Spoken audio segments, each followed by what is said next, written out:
The photograph on Teresa Valdez's bedside table showed her and Dr. Vincent Ashford on their wedding day, 12 years ago on a sun-drenched Miami beach. She was 26 then, radiant in white lace, her dark hair catching the ocean breeze. Vincent stood beside her with that distinguished smile that made patients trust him instantly, the kind of smile that reached his eyes and made you believe every word he said. His hand rested protectively on the small of her back. The image captured a perfect moment in what Teresa believed was a perfect love story. What the photograph didn't show was that Vincent had another wedding photo. Another Teresa. Another life. Another bedside table 7,000 miles away where an identical ring sat in a jewelry box, worn by a woman who believed she was the only Mrs. Ashford. Teresa Valdez Ashford was 38 years old now, a cardiac care nurse at Bayfront Medical Center in downtown Miami. Her morning routine had been the same for 12 years. She woke at 5:30 to the soft alarm on her phone, careful not to disturb Vincent on the mornings when he was home. She'd slip out of their king-sized bed in the Brickell condo, the floor-to-ceiling windows offering a view of Biscayne Bay that had once felt like a dream come true. Now it just felt normal, expected. She made coffee in the French press Vincent preferred, never the drip machine he'd explained early in their marriage, because it made the coffee bitter. She'd learned his preferences the way you learn a second language. Immersion, total dedication, black coffee, no sugar, toast with butter, never jam. The New England Journal of Medicine with breakfast, never conversation until he'd finished the first cup. Teresa would review her shift schedule while Vincent read, both of them moving through their morning choreography with the practiced ease of a long marriage. She worked 3 12-hour shifts a week, usually Monday, Wednesday, Friday. It gave her time to maintain their home, run errands, attend the church functions her mother insisted on. Vincent's schedule was more complex. 6 months in Miami, working at Bayfront Medical Center's cardiac surgery unit. Then 6 months away, doing what he called humanitarian work in the Philippines. "Those children need me," he'd said 1,000 times over 12 years. Children born with heart defects whose families can't afford American health care. "I can't just abandon them, Teresa. You understand that, don't you?" She did understand, was proud of him, even her husband, the hero doctor, sacrificing comfort and convenience to save impoverished children halfway around the world. She'd show his photograph to her colleagues at Bayfront, explaining his absence with that same pride warming her voice. "Vincent's in Manila. He's doing cardiac surgery on children who would die without his help." The other nurses would nod approvingly. "You're lucky to have such a compassionate husband," they'd say. And Teresa would smile and agree, ignoring the hollow feeling that had started growing in her chest over the past year. The sense that something was missing, that something was wrong. 7,000 miles away, in a comfortable 2-story home in Quezon City, Manila, another woman was waking up beside the same face. Teresa Villanueva Ashford was 42, an ICU nurse at Capital Medical Center. Her morning routine was different from her Miami counterparts but equally practiced. She woke at 6, made coffee with cream and sugar, the way Vincent took it in Manila, and prepared the Filipino breakfast he'd grown to love over 15 years. Sinangag, fried rice with yesterday's garlic. Tocino, sweet cured pork. Fried eggs, the breakfast of her childhood, which Vincent ate enthusiastically while reading medical journals on his tablet. Her wedding photo sat on the dresser in their bedroom. A younger version of herself in a simple white dress, Vincent's arm around her shoulders, both standing in front of a small chapel in Pampanga. The ceremony had been intimate, just family. Vincent had said he preferred it that way. Private, meaningful, not a spectacle for strangers to gawk at. Teresa Villanueva had been married to Vincent for 15 years. 15 years of 6-month rotations, Vincent with her in Manila from March through August, then gone from September through February for his medical consulting work in the United States. The work was lucrative, he'd explained. Pharmaceutical companies and medical device manufacturers paid enormous sums for his expertise. It allowed them to maintain their comfortable lifestyle. The 2-story house, the reliable car, money for her sister Elena's children's education. "The consulting work is demanding," Vincent would say during those long phone calls when he was away. 12-hour days, constant meetings. "It's exhausting, but it's for us, for our future." Teresa Villanueva believed him. Why wouldn't she?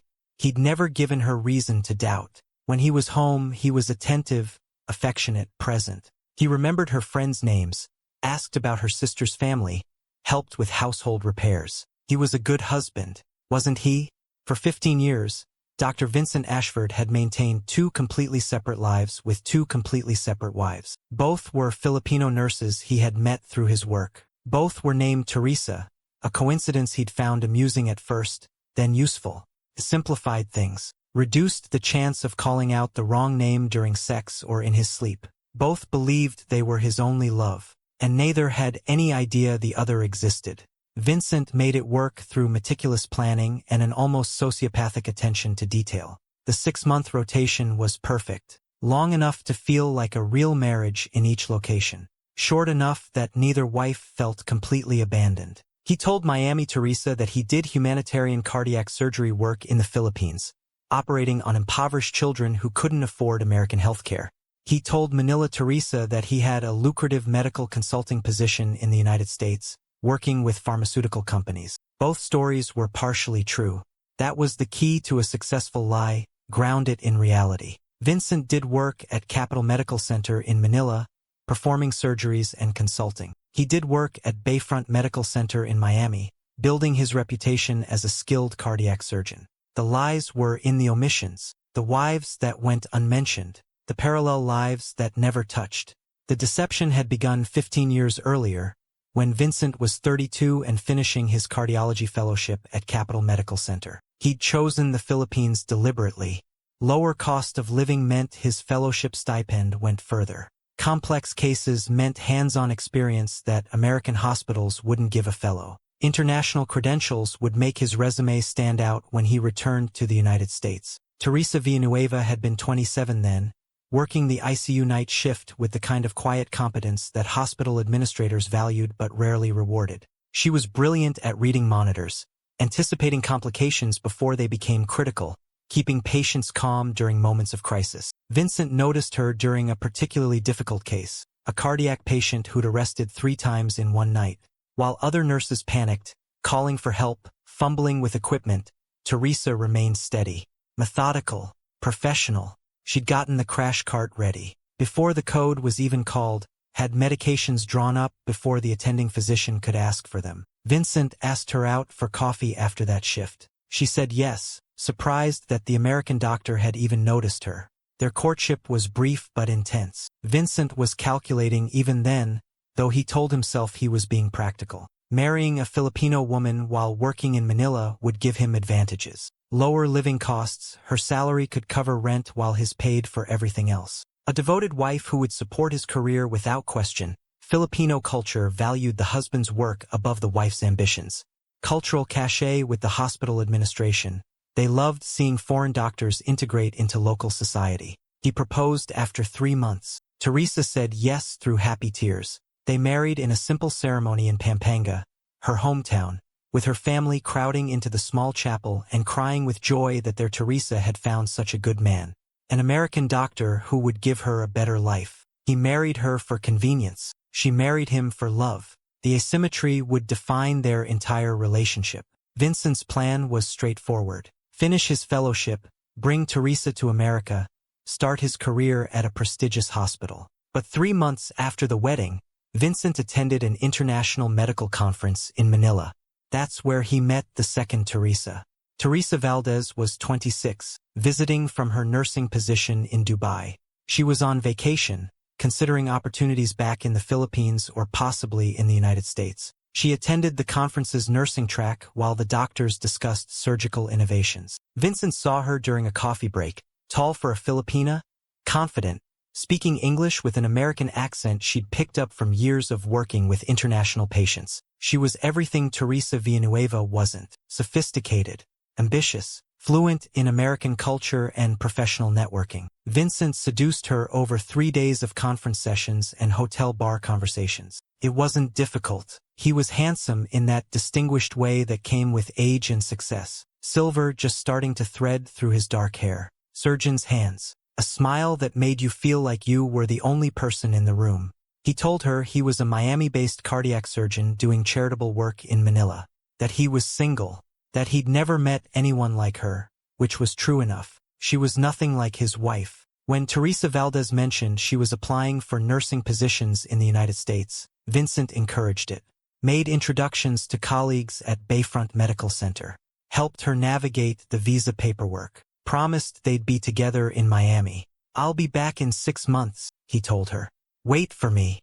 Teresa Valdez got the position, moved to Miami 6 months later, excited to start her American dream with the charming doctor she'd met in Manila. Vincent returned to the United States around the same time, but he didn't bring his wife. He told Manila Teresa the immigration paperwork was delayed. These things took time. The American bureaucracy was impossible. He'd return in 6 months to try again. Manila Teresa believed him. Why wouldn't she? She was pregnant. The pregnancy had been unplanned but welcomed. Teresa Villanueva was thrilled, already picking out names, imagining their child. A boy with Vincent's eyes, a girl with her smile. Vincent seemed happy too, though he insisted she not tell anyone yet. "Wait until after the first trimester," he'd said, "just to be safe." The miscarriage happened at 11 weeks. Vincent was in Miami, unreachable during the critical hours when Manila Teresa started bleeding. She'd been at work, felt the cramping, thought it was normal. Then the blood came, too much blood. She'd collapsed in the hospital hallway, one of her colleagues finding her. Emergency surgery. Hemorrhaging so severe the doctors weren't sure they could save her. Her family called Vincent repeatedly. His phone went to voicemail. They left messages. "Your wife is dying. Come home." Nothing.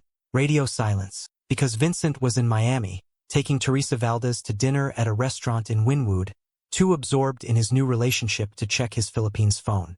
By the time Vincent saw the messages and called back, Manila Teresa was stable but broken. The baby was gone. She'd nearly died, and he hadn't been there. Her family was furious. Her mother wanted her to leave him. "He doesn't value you," she'd said. "A real husband would have been here." Teresa Villanueva defended him through tears and blood loss and the kind of grief that hollows out your chest. "His work is important. He's saving lives. He can't just drop everything because of—" She couldn't finish the sentence. "Because of a miscarriage. Because of her.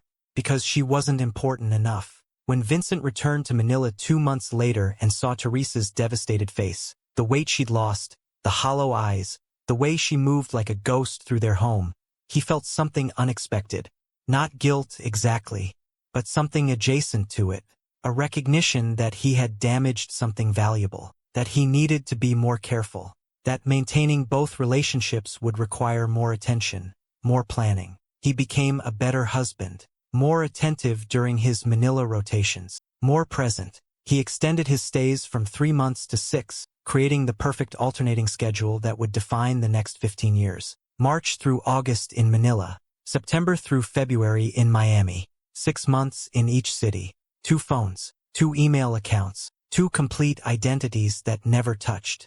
He kept detailed journals, leather-bound notebooks he bought in expensive stationery stores. 1 notebook for each Teresa. Inside, he tracked every detail of their lives. Miami Teresa's best friend was Carmen Rodriguez, a law firm paralegal who loved wine tastings and complained about her boyfriend's refusal to commit. Manila Teresa's sister was Elena Villanueva Santos, who lived in Pampanga with 3 children and a husband who worked in construction. Miami Teresa's favorite restaurant was a Thai place in Wynwood called Crying Tiger.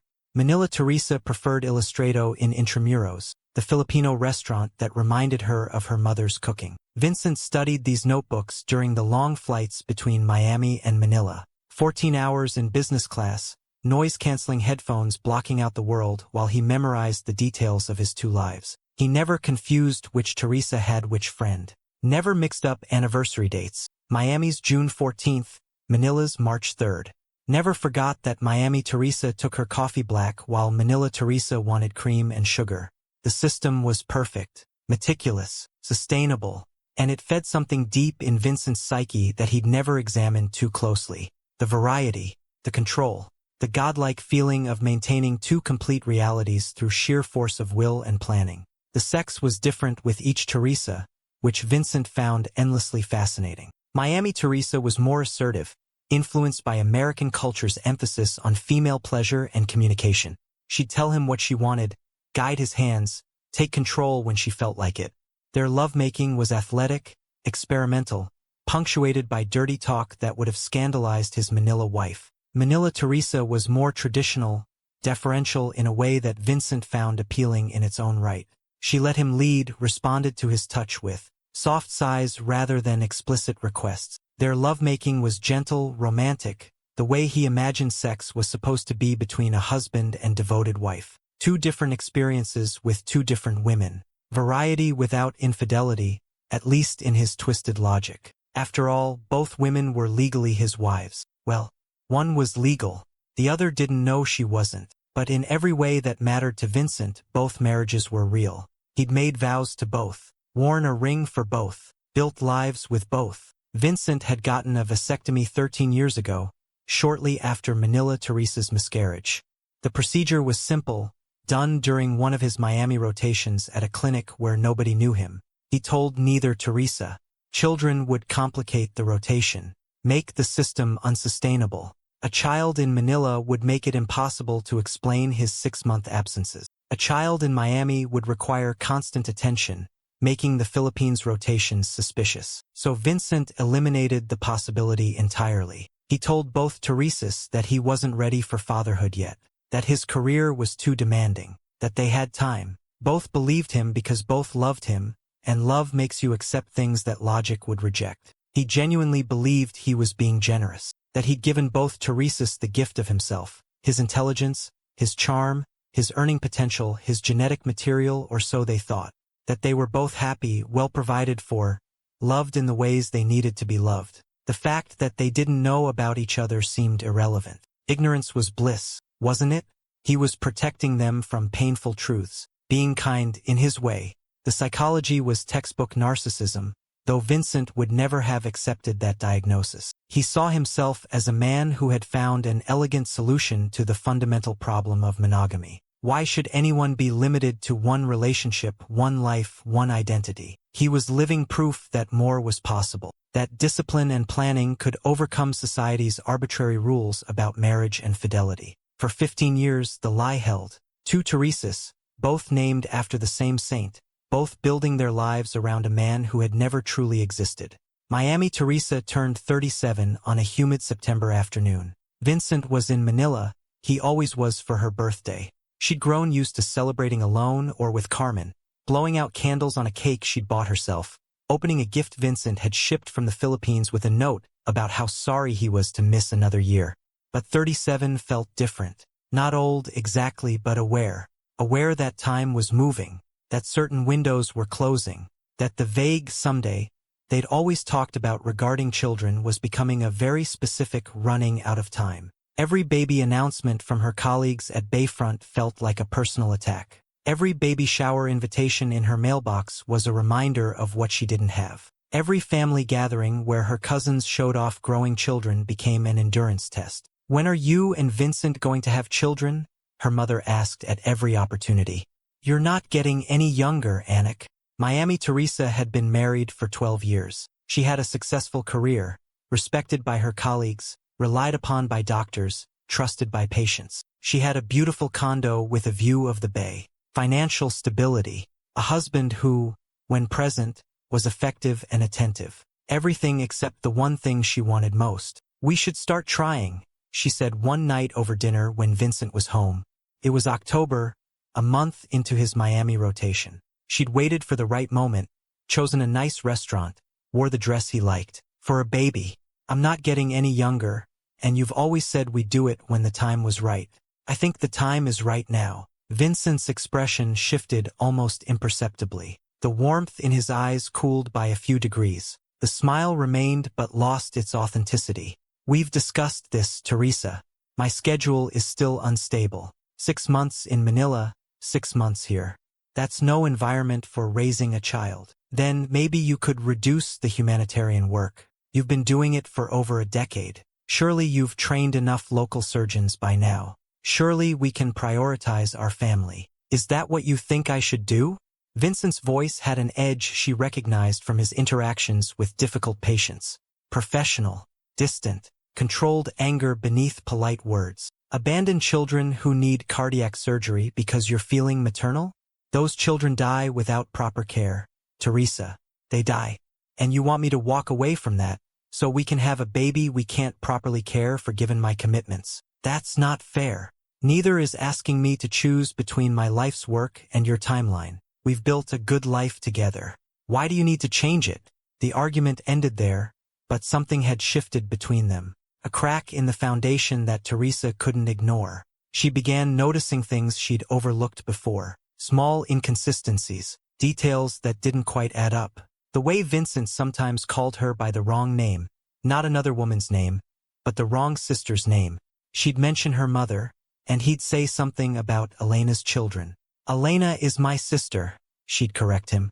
My mother is Sophia. And Vincent would laugh it off, blame the long hours at the hospital, the jet lag from his recent flights. But it happened often enough to be noticeable. The expensive jewelry that appeared in her drawer without explanation. I saw it and thought of you, Vincent would say when she asked about the diamond earrings or the gold bracelet.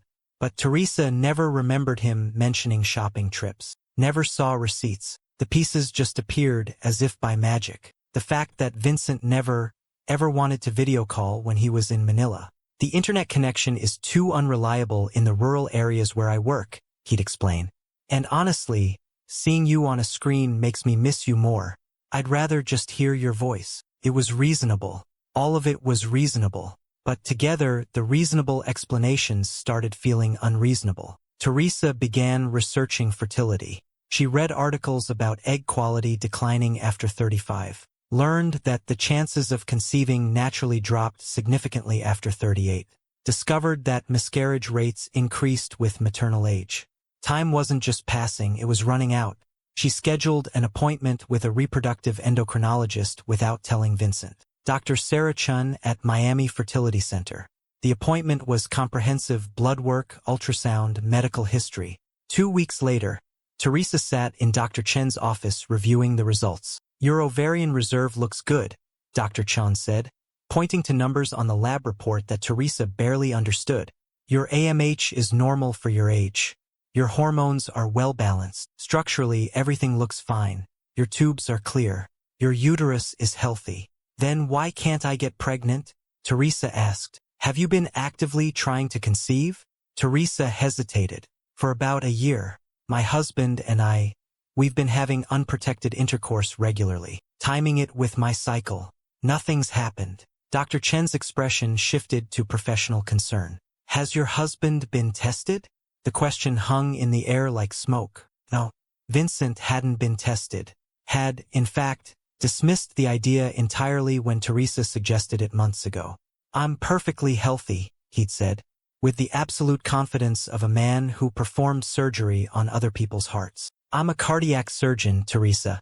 I understand physiology. If there's an issue, it's probably just stress. We need to relax, not turn this into a medical procedure.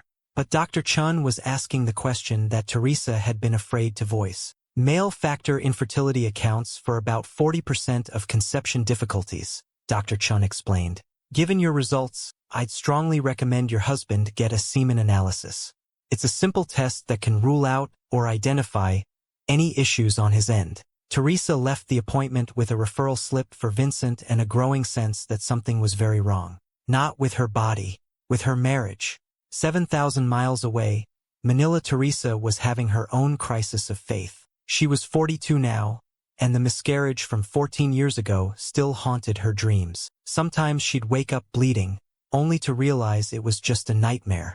The phantom pregnancy that ended in so much blood and pain. She'd convinced herself she didn't want to try again, that the trauma was too great, that losing another pregnancy might actually kill her, the way the doctors had warned. But lately, watching her sister Elena with her 3 children, now ages 12, 9, and 6, she'd started wondering if she'd made that decision out of fear rather than genuine preference. Elena's children called her Tita Teresa. They climbed into her lap and asked her to tell stories. They drew pictures for her and begged her to visit more often. And something in Teresa's chest ached when she watched them. A longing she'd thought she'd buried. She mentioned it to Vincent during his most recent Manila rotation. They were having dinner at Illustrado, their anniversary restaurant, though it wasn't their anniversary yet. Just a regular Tuesday evening. The waiter knew them, brought their usual orders without asking. I've been thinking, Teresa started carefully, watching Vincent's face for reactions. About what the doctor said after the miscarriage. That I could try again if I wanted to. That the risks were manageable with proper medical care. Modern medicine has advanced so much in 14 years. Vincent's reaction was immediate and sharp. He put down his fork with more force than necessary. We've discussed this, Teresa. Your health, my work, the timing. It's not right. Stop bringing it up. She'd never heard that edge in his voice before. Not directed at her. Vincent got frustrated with hospital administrators, with insurance companies, with incompetent colleagues, but never with her. The coldness in his tone scared her. I just thought. I said no. Vincent's voice was barely above a whisper, but the intensity made it feel like shouting. We've built a good life. We don't need children to complete it. Why can't that be enough for you? The question felt like an accusation. Teresa dropped the subject, but the conversation stayed with her. The sharpness of his refusal, the anger underneath. It made her wonder what else she didn't know about the man she'd been married to for 15 years. She started paying more attention. Noticed things she'd previously overlooked. The way Vincent's phone was always face down on surfaces. Always password protected. He'd take it to the bathroom with him, keep it in his pocket even when he showered. Medical emergencies, he'd explain when she asked about it years ago. I need to be reachable. But doctors at Capital Medical Center used the hospital phones for emergencies. Why did Vincent need his personal phone so accessible? She noticed the credit card statements that showed charges in Manila when Vincent claimed to be in rural areas doing surgery. Restaurants in Makati. Gas stations in Quezon City. Nothing expensive or suspicious, but the locations didn't match his stories. She noticed the distant look in his eyes sometimes when he thought she wasn't watching. As if he was somewhere else entirely. Someone else entirely. Teresa Villanueva loved Vincent. Had built her entire adult life around being his wife. But she was beginning to suspect that 15 years of marriage didn't mean she actually knew him. Vincent felt the walls closing in. Both Teresas were becoming problems that required management. Miami Teresa was getting suspicious, asking questions about fertility, pushing for changes in his schedule that would make the rotation impossible to maintain. She wanted children, which Vincent had prevented through his secret vasectomy. But he couldn't tell her that without revealing that he'd been lying for 13 years. And if she pushed for couples counseling or insisted he get tested, the vasectomy would be discovered. Manila Teresa was reconsidering children, bringing up subjects Vincent thought he'd put to rest years ago after the miscarriage. She was asking questions too, noticing inconsistencies. The foundation of trust he'd built so carefully was developing cracks. Vincent needed to reassert control, remind them both why they loved him, why they needed him. He decided to focus on Manila Teresa first. She was the legal wife, the longer relationship, the one with deeper roots. If he could secure that marriage, stabilize it, then he could deal with Miami Teresa's demands later. He planned something special for their upcoming anniversary. March 3rd, 15 years of marriage.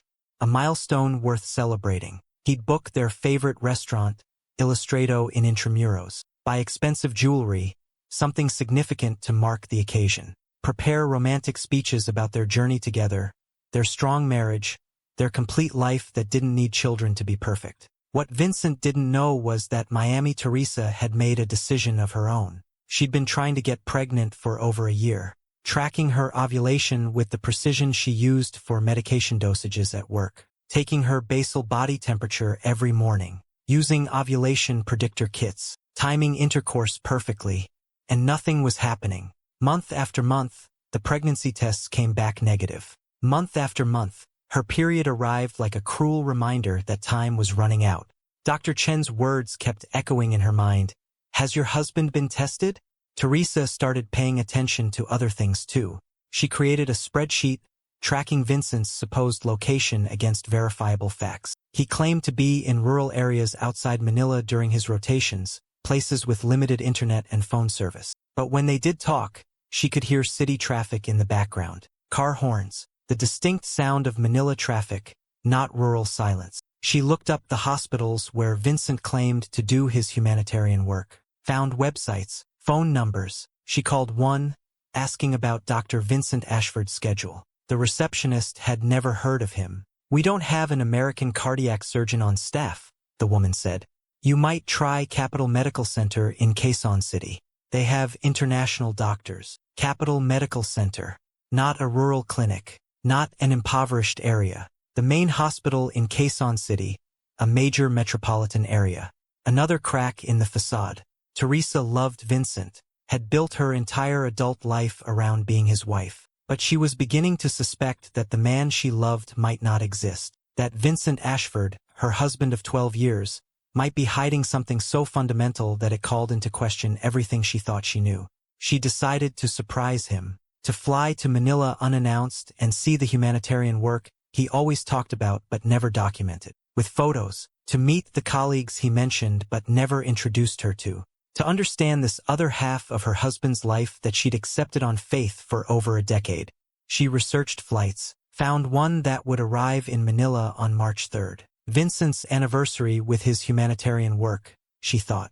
Perfect time to surprise him. She'd see him in his element, saving children's lives, being the hero she'd married. Then they'd have dinner together and she'd tell him about the fertility appointments, about how badly she wanted this, about how they needed to make it happen now. Teresa booked the flight, researched hotels near Capital Medical Center, found Vincent's Manila hotel information in an unlocked email on his laptop. The Grand Peninsula Hotel in Makati. Expensive. Not exactly the accommodations of a doctor doing humanitarian work in impoverished areas, but maybe the hospital provided it. Maybe there was an explanation. She planned every detail. She'd arrive in the afternoon, go to the hospital first to surprise him. Then they'd go to dinner, and she'd show him the lingerie she'd packed, the champagne she'd bring, the card expressing everything she'd been too scared to say out loud. That she loved him. That she needed him, that she wanted to build a family before it was too late. Miami Teresa had no idea she was booking a flight into her husband's other life. No idea that the surprise she was planning would detonate both their worlds. No idea that in Manila, another Teresa was planning an anniversary dinner for the same man on the exact same night. The collision course was set. March 3rd was coming. And Dr. Vincent Ashford's perfect system, 15 years of meticulous planning, detailed journals, carefully maintained lies, was about to fail catastrophically. The two Teresas were about to discover each other, and that discovery would set in motion a chain of events that would end in murder. Miami Teresa's flight landed at Ninoy Aquino International Airport on the afternoon of March 3rd. The humidity hit her the moment she stepped outside, thick and wet, so different from Miami's ocean breeze. She'd never been to the Philippines before. Vincent had always discouraged it, claiming the areas where he worked were too remote, too dangerous, that she'd be bored while he was in surgery 12 hours a day. But Manila didn't look dangerous. It looked alive, chaotic and colorful and sprawling in every direction. She took a taxi to the hotel where Vincent's email confirmation said he'd be staying. The Grand Peninsula Hotel in Makati. Expensive. Not exactly the accommodations of a doctor doing humanitarian work in impoverished areas. The first crack in the facade. Teresa checked into her own room, wanting to surprise Vincent at dinner rather than just showing up at his door. She showered, changed into the red dress he loved, the one that hugged her curves in ways that made him forget whatever he was worrying about.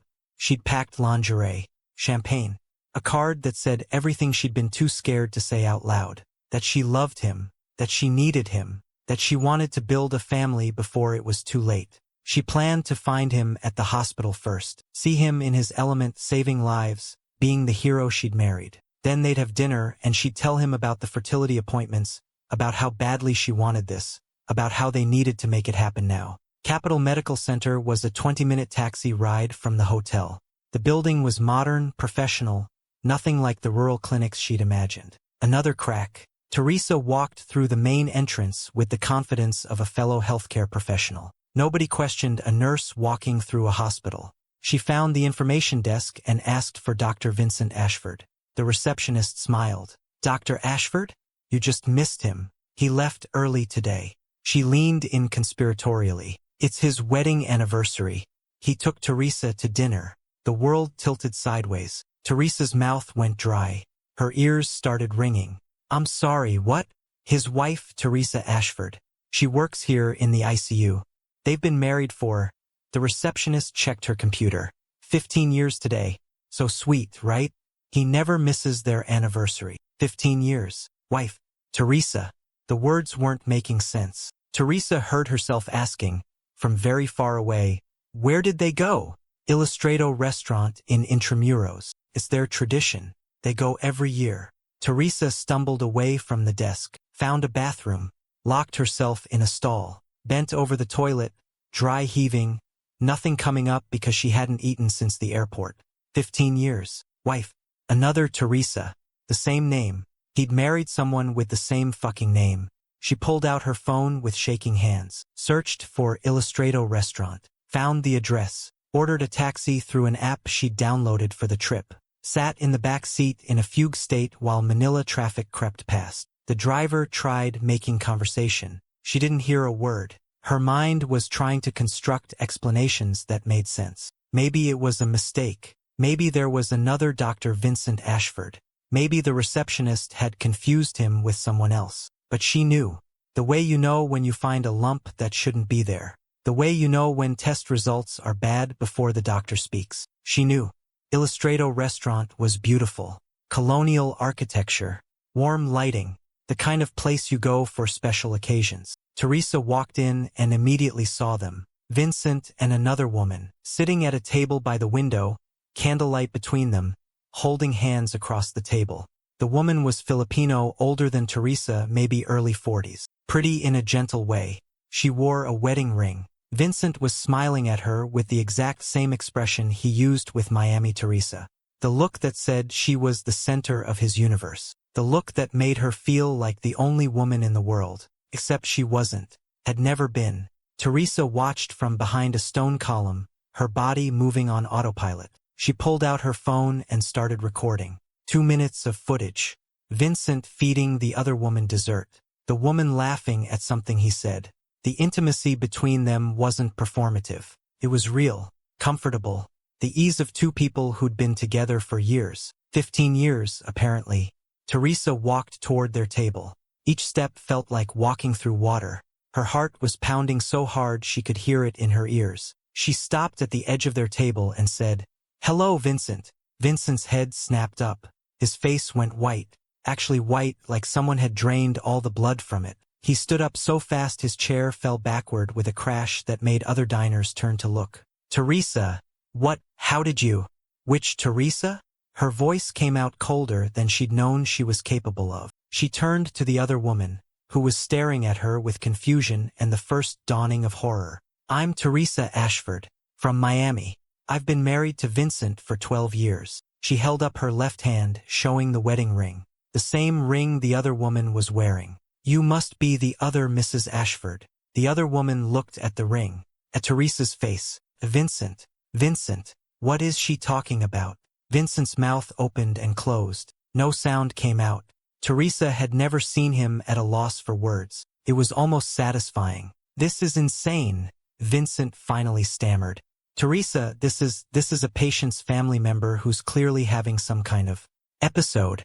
"I have our marriage certificate," Miami Teresa said calmly, pulling out her phone. She'd scanned it before the trip, thinking she might need it for some bureaucratic reason. Never imagining this. June 14th, 12 years ago. Miami Beach. "I also have photos from our wedding. Photos from last month. Photos from our home in Brickell." She looked at the other woman. "How long have you been married?" The other woman stood up. She was shaking. "Vincent, tell me this isn't true." Vincent reached for her hand. "Teresa, let me explain." "Don't touch me." The woman stepped back. "How long?" 15 years, Miami Teresa answered. "That's how long you've been married, right?" March 3rd. "I checked the public records on the flight here. Congratulations on your anniversary. I was married to him 3 years later." The restaurant had gone completely silent. Other diners had their phones out, recording. This was going to be all over social media within the hour. Vincent looked around, seeing his life imploding in real time. Manila Teresa's voice was barely above a whisper. 15 years. You've had another wife for 12 of our 15 years. "It's not what you think," Vincent started. "Then what is it?" Miami Teresa's voice cracked. The ice was melting, and underneath was pure agony. "Tell us what it is, Vincent. Tell us both. We're here. We're listening. Explain how you've been married to 2 women for 12 years. Explain the lies. Explain the separate lives. Explain. Her voice broke completely. Explain why I'm not enough. Why she's not enough. Why you needed both of us. Vincent looked between them. Two Teresas. Both destroyed. Both staring at him like he was a stranger. And for the first time in 15 years, Dr. Vincent Ashford had no script. No manipulation ready. No way out. We need to go somewhere private, he finally said. Not here.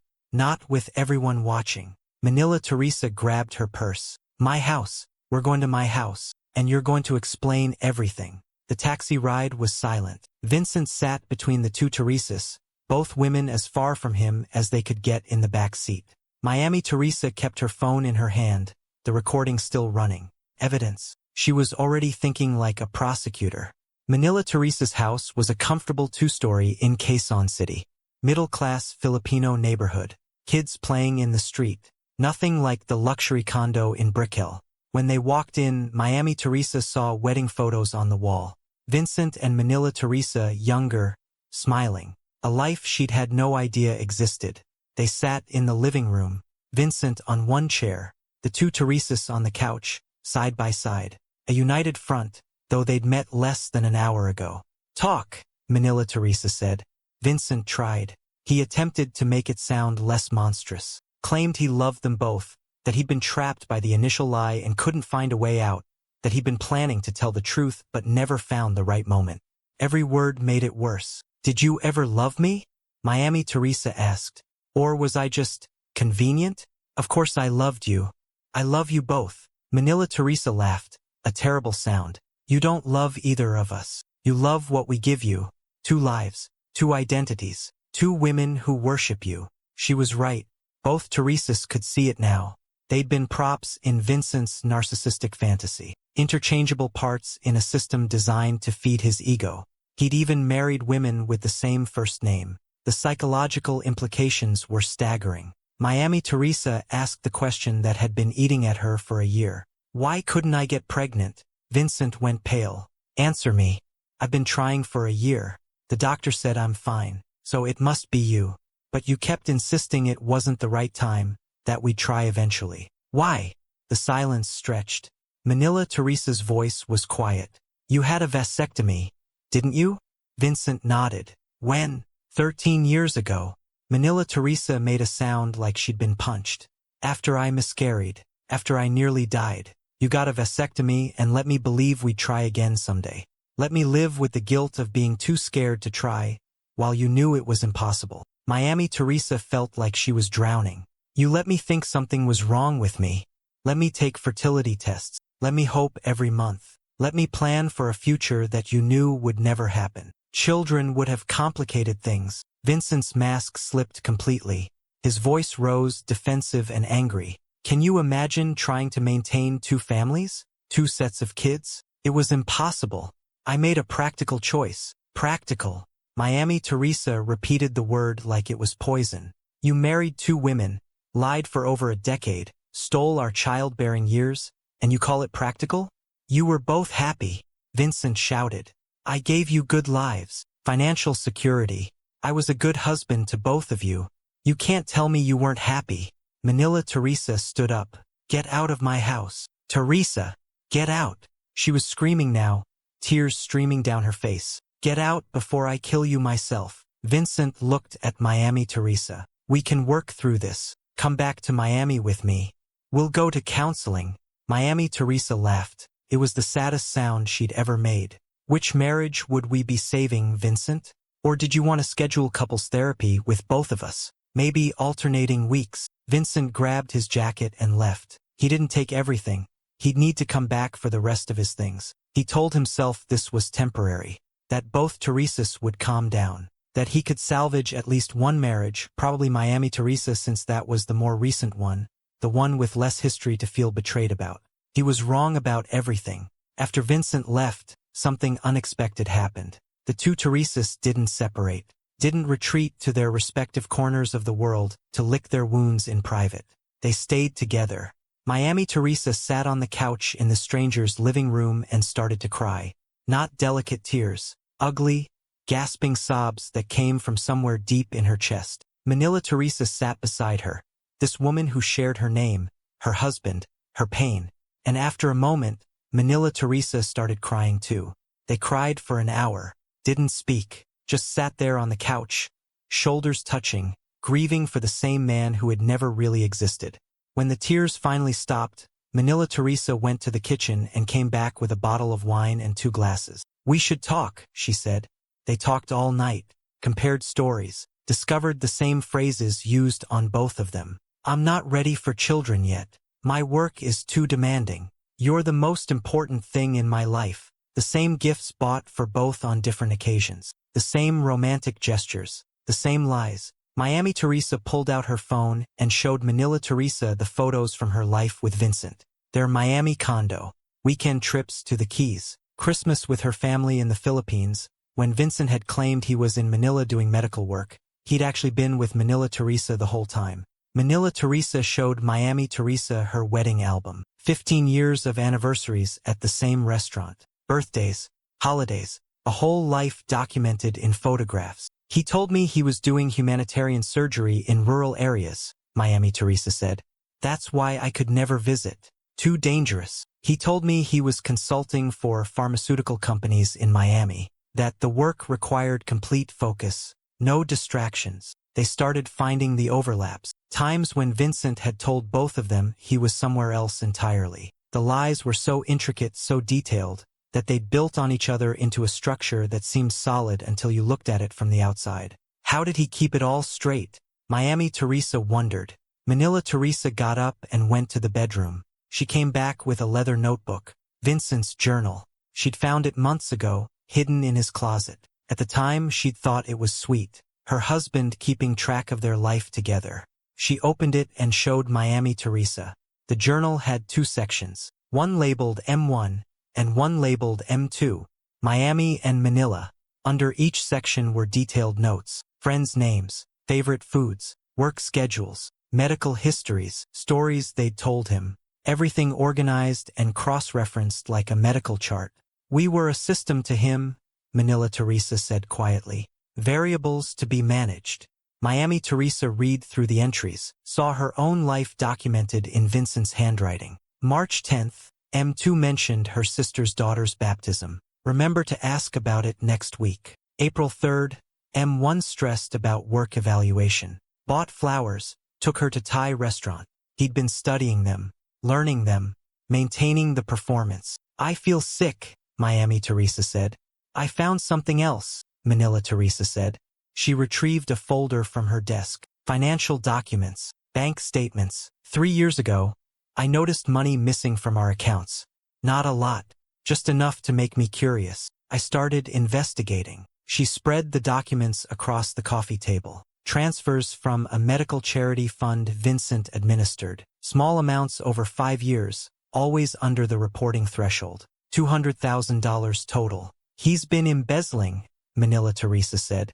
"From a charity that provides cardiac surgery to poor children. The humanitarian work he told you about? It exists, and he's been stealing from it." Miami Teresa stared at the evidence. "Why didn't you confront him?" "I don't know.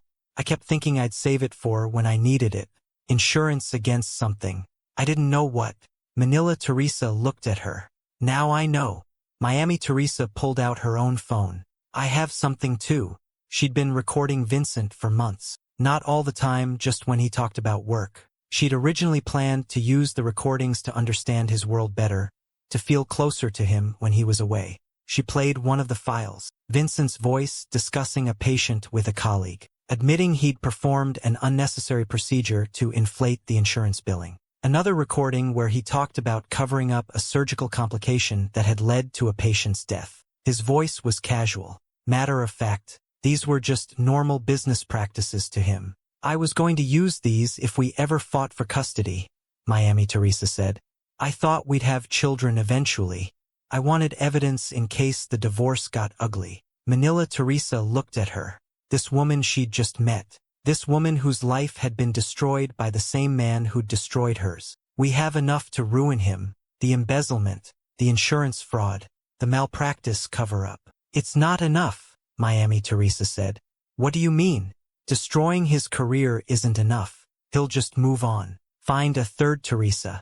A fourth. He's a narcissist. He'll never take responsibility. Never feel real consequences. They sat in silence, the words hanging between them, unspoken but understood. Finally, Manila Teresa said it.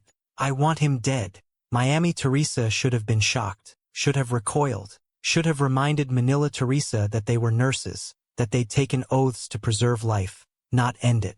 Instead, she asked, how? They talked through the night, not planning yet, just talking, about what Vincent had stolen from them. Miami Teresa was 38. If she wanted children, and she did desperately, she had maybe 2 years before the window closed completely.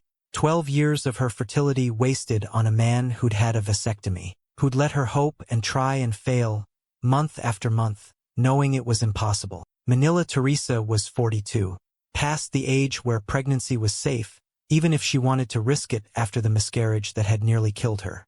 15 years of her life, her entire adult life really, built around a man who didn't exist. He took our futures, Manila Teresa said. Our chance at real families, real love, real lives. Everything we did, every choice we made was based on lies. Divorce won't make him understand what he did to us, Miami Teresa said. Prison won't either. He'll rationalize it, make himself the victim, tell himself we trapped him, that he had no choice. There's only one way to stop him permanently. I know.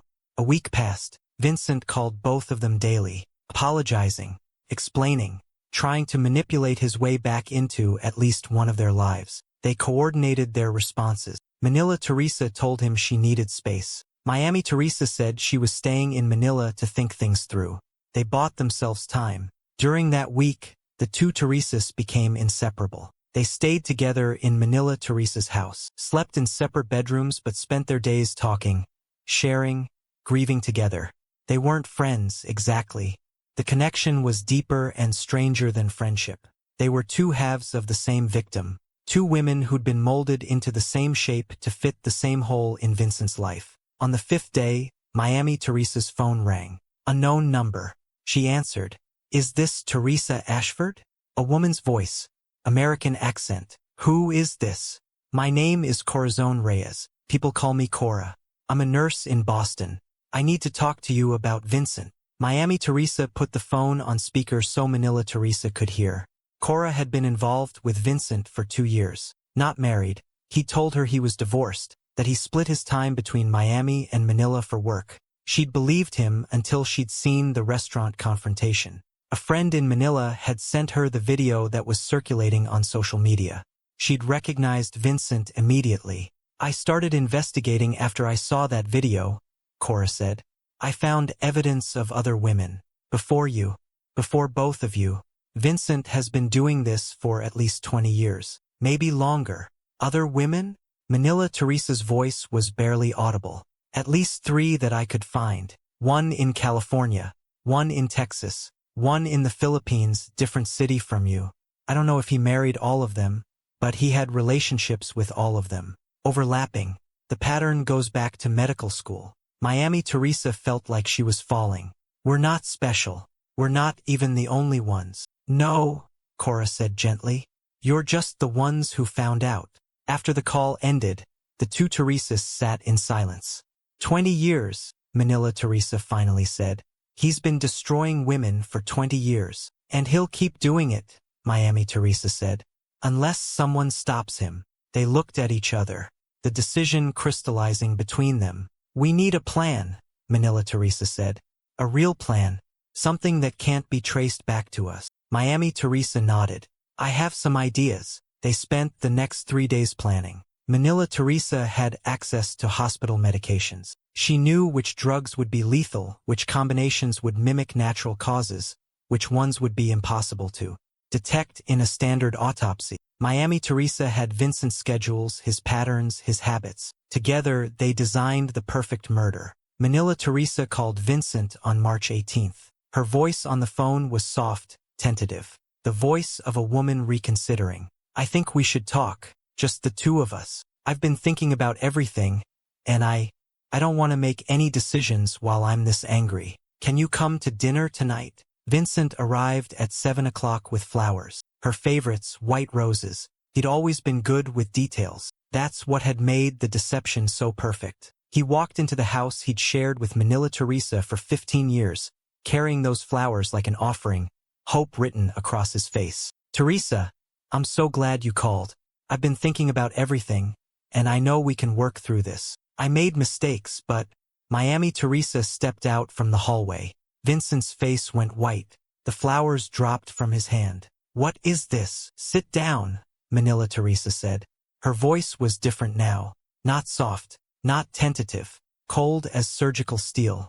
"I'm not. Sit down." The command in her voice made him obey. Some instinct, some primitive recognition that he was in danger, moved his legs before his brain could override them. Vincent sat at the dining table. The two Teresas sat across from him, side by side. They looked like sisters, like two versions of the same woman. He'd had a type and he'd married it twice. Manila Teresa slid a folder across the table. "We've been comparing notes. We know everything, Vincent. Not just about the bigamy." He opened the folder. Financial records, bank transfers, the embezzlement laid out in black and white. $200,000 over 5 years, siphoned from the medical charity fund that was supposed to pay for children's cardiac surgeries. Miami Teresa placed a flash drive on the table. "Recordings of you admitting to insurance fraud, covering up medical errors, manipulating hospital staff. I've been documenting for months. I thought I might need it for a custody battle." She laughed, bitter. "Turns out there was never going to be a custody battle. You made sure of that 13 years ago." Vincent's hands were shaking. "You can't use any of that. Those recordings are illegal. You'll both go down with me." "Manila Teresa, you've known about the embezzlement for years." "Miami Teresa, you've been living off money from insurance fraud." "We have immunity agreements," Miami Teresa lied smoothly. "We turned state's evidence this morning. Cooperating witnesses. You're the only one facing charges, Vincent." It was a bluff, but Vincent believed it. He could see his entire life collapsing. His medical license, his reputation, prison, everything he'd built, destroyed. "Why?" he asked, and his voice cracked. "Why destroy me? We can work this out. I made mistakes, but we can." "You didn't make mistakes," Manila Teresa interrupted. "You made choices. For 15 years you chose to lie, to manipulate, to steal our lives, our futures, our trust." Miami Teresa leaned forward. "Did you ever love either of us? Tell us the truth. For once in your goddamn life, tell us the truth." Vincent looked at them. Two Teresas. Two women he'd shaped into the wives he wanted. And for the first time, he told the truth. "I loved what you represented. Success, stability, the perfect life. But love you as people." He shook his head slowly. "I don't know. I don't think I'm capable of loving anyone but myself." The admission hung in the air. The validation both women needed and dreaded. Manila Teresa stood. "I made dinner. Let's eat." The table was already set. Filipino food, adobo, lumpia, pancit. Dishes Manila Teresa had made for Vincent 1,000 times over 15 years. He sat there, too anxious to eat, while both Teresas served themselves and began eating. Normal, pleasant, like they were having a regular dinner party. Vincent's wine glass was fuller than theirs. He drank it quickly, needing the courage, needing something to steady his nerves. The wine was expensive, a bottle he recognized from their collection. What he didn't know was that Manila Teresa had crushed 2 milligrams of lorazepam and 3 tablets of zolpidem into it, benzodiazepines and sleeping medication, enough to make him drowsy, compliant, unable to fight. By 8:30, Vincent was slurring his words. "I don't feel well." "You're just stressed," Manila Teresa said gently. "Why don't you lie down?" They helped him to the bedroom. His bedroom. The room he'd shared with Manila Teresa for 15 years. The bed where he'd made love to her, made promises to her, lied to her every single day. Vincent collapsed onto the mattress, consciousness fading. "What did you do to me?" Miami Teresa sat on one side of the bed. Manila Teresa on the other. Like bookends, like guards, like executioners. "We're giving you what you deserve," Manila Teresa said softly. She pulled out a prescription bottle from her pocket. Phenobarbital, a barbiturate used for seizures. In high doses, it depresses the central nervous system, slows breathing, stops the heart. Combined with what Vincent had already ingested, it would be lethal. Vincent's eyes focused on the bottle. Understanding dawned through the fog of sedatives. No, no, please. You took our futures, Miami Teresa said. Her voice was steady, calm, like she was explaining a medical procedure to a patient. 15 years for her, 12 for me. You stole our fertile years, our trust, our identities. We were both Teresa Ashford, both your perfect nurse wife, both playing roles you assigned us. Do you understand what that did to us? Do you understand that we don't know who we are anymore because everything we built was based on your lies? Manila Teresa crushed 6 tablets of phenobarbital and mixed them with water. The dosage was carefully calculated. Enough to kill, not so much that it would be obvious in a basic toxicology screen. Combined with the wine, the lorazepam, the zolpidem, it would look like a desperate man who'd raided his medicine cabinet and drunk himself to death. You're going to drink this, Manila Teresa said. I won't. Vincent tried to resist, but his limbs were heavy, uncoordinated. The sedatives had done their work. Manila Teresa grabbed his jaw. Her hands were strong from 15 years of nursing. She forced his mouth open while Miami Teresa poured the mixture down his throat. Vincent choked, tried to spit it out, but they held him down until he swallowed. There, Manila Teresa said, releasing him. Now we wait. They watched Vincent die. Took nearly 2 hours. First he begged, promised to disappear, to give them everything he owned, to turn himself in to the police. Anything, everything. Just please, please don't do this. The Teresas sat silently, holding hands, watching. They'd discussed this part. Agreed that they wouldn't respond, wouldn't engage. This wasn't a negotiation. Then Vincent got angry. The narcissist's rage when control is stripped away. He cursed them, called them whores, gold diggers, crazy bitches who'd be nothing without him. Said they were too stupid to get away with this, that they'd rot in prison, that they'd be deported back to the Philippines and die in poverty. The words came out slurred, losing power as the drugs took hold. The Teresas remained silent. Then he tried bargaining again, talked about the good times, reminded them of anniversaries, of romantic dinners, of the life they'd built together. You were happy, he kept saying. You can't deny you were happy. Gave you good lives. I was a good husband. Still, they said nothing. Finally, as the phenobarbital fully saturated his system, Vincent's speech slowed. His breathing became labored, shallow, irregular. He looked at them, both Teresas blurring together in his failing vision. The 2 women he'd thought he controlled. The 2 interchangeable parts of his perfect system. I did love you, he whispered. Both of you. In my way.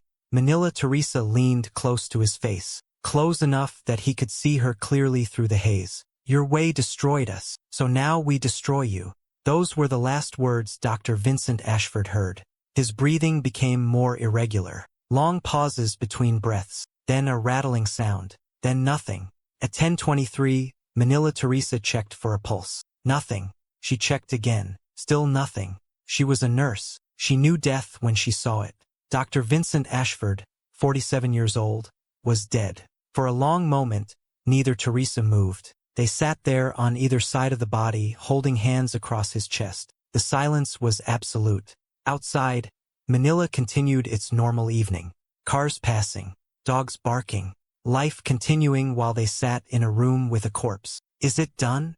Miami Teresa whispered. Manila Teresa nodded. It's done.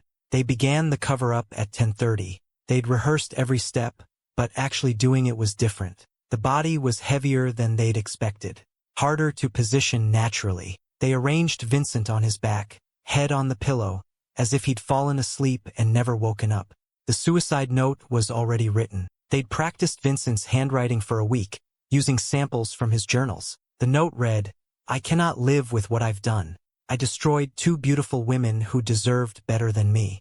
The lies have consumed everything good in my life. I am a coward and a fraud, and I cannot face what I've become. To my Teresas, I'm sorry I wasn't the man you thought I was. I'm sorry I stole your futures. This is the only way I know to give you freedom. Vincent. They placed it on the bedside table, positioned the empty pill bottle next to it, poured whiskey over Vincent's lips and shirt, making sure the smell would be obvious. Put his phone nearby with a drafted text to both Teresas. I'm sorry for everything.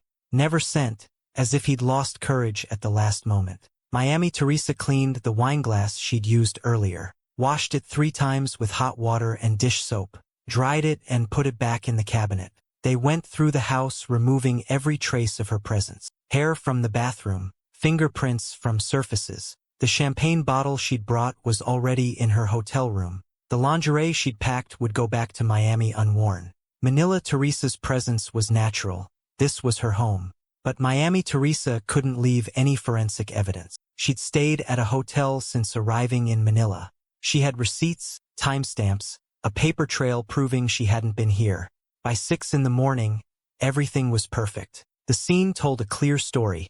A man in crisis, facing the destruction of his career and reputation, who chose death over disgrace. The bigamy scandal was already news. The restaurant confrontation had gone viral. The hospital had fired him pending investigation. His life was over. Suicide made sense. Miami Teresa left through the back door at 6:47. She walked 3 blocks before calling a taxi, returned to her hotel, showered, lay in bed staring at the ceiling. She'd just killed a man, watched him die slowly over 2 hours, and she felt nothing, no guilt, no horror, just emptiness. In Quezon City, Manila Teresa sat in her living room next to her dead husband's body, waiting for a reasonable hour to discover him. She thought about calling the police right then, but that would be suspicious. A wife who found her husband dead at 7 in the morning, when she'd presumably been sleeping beside him all night.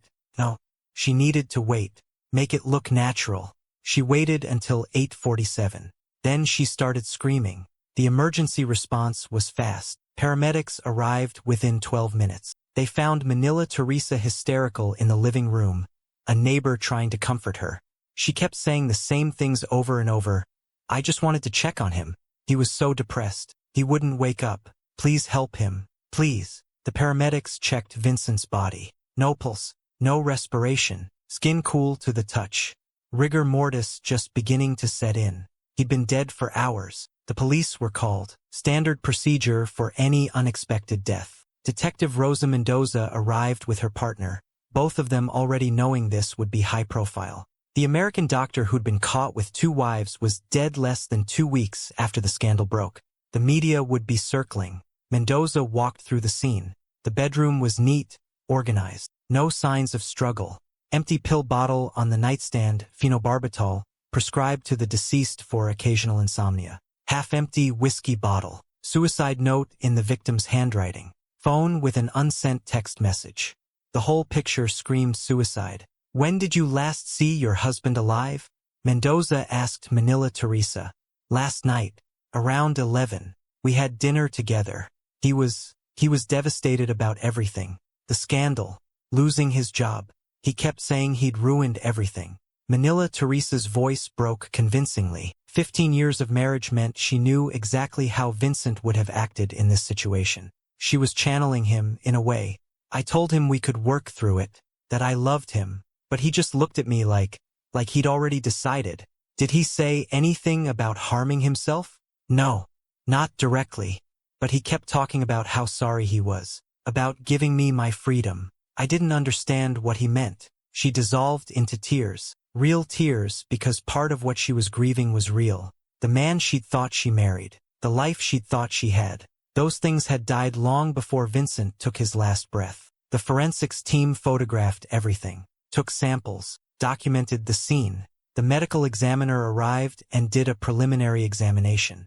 No obvious signs of foul play, no trauma, no defensive wounds. The body's position was consistent with someone who'd taken pills and alcohol and fallen asleep. Detective Mendoza interviewed the neighbors. Yes, they'd heard arguing 2 weeks ago when the wife threw Dr. Ashford out after the restaurant incident. No, they hadn't heard anything unusual last night. Mrs. Ashford had come home from her hospital shift around 8, which was her normal time. The house had been quiet. The investigation turned to the other Teresa. Miami Teresa Valdez was staying at the Grand Peninsula Hotel in Makati. Mendoza and her partner showed up at 10 in the morning. Miami Teresa opened the door in hotel pajamas, eyes red from crying. "Is it true?" she asked immediately. "Someone called me this morning and said Vincent was dead. Please tell me it's not true." I'm afraid it is, ma'am. We need to ask you some questions. Miami Teresa let them in. Her hotel room looked lived in but not suspicious. Suitcase in the corner. Toiletries in the bathroom. Room service receipts on the desk showing she'd ordered dinner in her room last night. The timestamp, 7:15. Right when Vincent would have been arriving at Manila Teresa's house. When did you last see Dr. Ashford? Mendoza asked. 2 weeks ago. At the restaurant. When I found out about... Miami Teresa's voice trailed off. When I found out about his other wife. I've been staying here since then, trying to figure out what to do. Whether to go back to Miami or... I don't know. I couldn't think straight. Did you have any contact with him after that night? He called me a few times, texted, trying to apologize, to explain. I didn't answer. Couldn't. I was too angry. She showed Mendoza her phone. Missed calls from Vincent's number. Unread text messages. All of it real because Vincent had been calling both of them constantly. Did he seem suicidal to you? Miami Teresa thought about it. I don't know. He seemed desperate, panicked, but I thought he was just worried about his reputation, his career. I didn't think he'd. She started crying. I should have answered. Maybe if I'd just talked to him, I could have. This isn't your fault, ma'am, Mendoza said, though her expression was neutral, professional. One more question. Where were you last night between 7 and midnight? Here. In my room. I ordered room service around 7. Watched television. Fell asleep around 10, I think. All of it verifiable through hotel records. The room service delivery. The television logs. The fact that her keycard hadn't been used to exit the building after 6:30. The alibis were perfect because they were mostly true. Miami Teresa had been at the hotel. Had ordered room service. The only part she left out was the 3 hours between 6:30 and 9:30 when she'd been helping Manila Teresa kill her husband. But the hotel had no cameras in the back stairwell. No way to prove she'd left. The toxicology report came back 3 days later. Phenobarbital levels consistent with overdose. Blood alcohol content of 0.15. Benzodiazepines and zolpidem also present. The combination was lethal. The coroner ruled it suicide. A man facing professional and personal destruction who'd taken pills and alcohol until his respiratory system shut down. Case closed. The funeral was small. Manila Teresa buried Vincent in a cemetery on the outskirts of Quezon City. His family from the United States didn't come. They were too ashamed of the scandal. A few colleagues attended out of obligation. Miami Teresa watched from a distance, not approaching Manila Teresa, not wanting to be photographed together. After the funeral, Manila Teresa went home and started packing. She couldn't stay in the house anymore. Every room held memories of Vincent, the real Vincent and the imagined one. She needed to leave. She sold the house within a month. Used the life insurance money, $500,000, to start a foundation. The Teresa Ashford Foundation for Immigrant Nurses, helping Filipino healthcare workers who'd been exploited by their employers. It was the only good thing to come out of 15 years of lies. Miami Teresa returned to Miami. The marriage was deemed invalid once investigators discovered Manila Teresa's marriage had come first. She got nothing from Vincent's estate, but she didn't need it. She'd been prepared for this possibility. For the past year, she'd been carefully siphoning money from Vincent's accounts. Small amounts, always under the reporting threshold, transferred to offshore accounts he didn't know about. Nearly $400,000 total. Her insurance policy. Her escape fund. She quit her job at Bayfront Medical Center. Told everyone she needed a fresh start after the trauma of discovering her husband's double life. She moved to California. Changed her name legally. Teresa Valdez became Elena Martinez. New identity. New life. 3 months after Vincent's death, both Teresas had disappeared. Manila Teresa was now Elena Santos, living in Barcelona and running a consulting business for healthcare workers navigating international employment. Miami Teresa was Sofia Rodriguez, living in Portland and working as an advocate for domestic abuse survivors. They video called once a month. Brief conversations. How are you? Fine. The weather is nice here. Small talk. Never discussing the murder. Never using Vincent's name, but both knowing what the other carried. 1 year after Vincent's death, they met in Singapore. Neutral ground. Neither woman's country. They sat in a hotel bar, 2 strangers to anyone watching, and finally spoke honestly. "Do you regret it?" Manila Teresa asked. "Every day," Miami Teresa said. "And not at all." Manila Teresa sipped her wine. "I dream about him sometimes. Not the monster we killed. The man I thought he was. The Vincent who didn't exist. Me too. I mourn someone who was never real." They sat in silence for a while. Around them, the hotel bar hummed with conversation. Business travelers, tourists, people living normal lives, people who'd never killed anyone. "I thought killing him would make me feel powerful," Manila Teresa said. "It just made me feel empty. He destroyed us. Even in death, he won. We're not killers by nature. He turned us into that." "Would you do it again? If you could go back?" Miami Teresa thought about it. Really thought. Yes, because the alternative, living while he moved on to a third Teresa, a fourth, I couldn't bear it. He needed to be stopped. "We're murderers," Manila Teresa said quietly. "We're survivors," Miami Teresa corrected. "There's a difference." Is there? Neither could answer. 3 years passed. The two Teresas built new lives. Manila Teresa, Elena Santos now, was 45, running a successful business in Barcelona. She had friends who knew her as a widow, a woman who'd loved and lost. She went on dates occasionally but never let anyone get close. The idea of trusting a man again felt impossible. Miami Teresa, Sofia Rodriguez, was 41 in Portland, helping other women escape abusive relationships. She specialized in psychological manipulation, helping victims recognize narcissistic patterns. In a twisted way, Vincent's manipulation had taught her to identify it in others. Both women still had nightmares. Manila Teresa dreamed of holding Vincent's jaw while the poison went down his throat, of watching his eyes as he realized they were really going to let him die. Miami Teresa dreamed of his last words, "I did love you, both of you, in my way." She didn't know if it was true, would never know. They still called each other monthly. The conversations got shorter each year. Less to say, more to hide from. The weight of what they'd done sat between them, acknowledged and unspoken. What neither woman knew was that Cora Reyes, the third woman, had kept evidence. A recording of her phone call with the two Teresas, the one where they discussed what Vincent deserved. Not explicit enough to prove murder, but enough to make Cora nervous. She kept it in a safe deposit box in Boston. Insurance. A reminder to never trust charismatic doctors who seemed too good to be true. The anniversary trip Miami Teresa had planned was supposed to save her marriage. Instead, it ended in murder.